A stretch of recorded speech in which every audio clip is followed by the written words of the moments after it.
बेकायदेशीरपणान रेल्वेची येरादारी करपी एक मिनी ट्रक दिवचल पुलिशेंनी धरलो. ह्या प्रकरणात ड्रायव्हर राजेश चव्हाणाक पुलिशेन अटक केली. बुधवारा मध्यरात्री पुलिशेन ही कारवाय केली.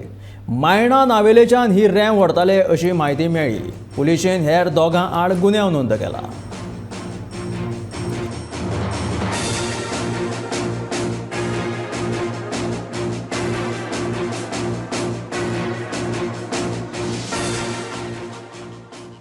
दिवचल तालुक्यातल्या वेगवेगळ्या वाठारात बेकायदेशीरपणान रेंव काडप आणि ताची येरादारी करपाचे प्रकार चालूच आसात. काल मंगळारा मध्यान राती दिवचले पुलिशेन मावळिंगे हांगासर कारवाय करताना बेकायदेशीरपणान रेल्वेची येरादारी करपी ट्रक धरलो.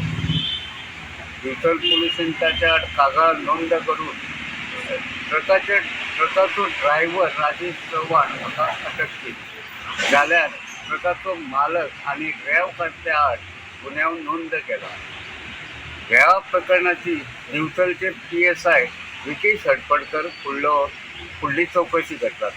मजगती फाटल्या जून महिन्याच्या 23 तारखेक दिवचल पुलिशेन अशीच एक धडक कारवाई करताना दिवचल वाठारात बेकायदेशीरपणान रेल्वेची येरादारी करपी 2 ट्रक धरिल्ले आणि दोनूय ट्रकांच्या ड्रायव्हरांक अटक केली. गोमंतक TV खातीर हांव तुकाराम सावंत.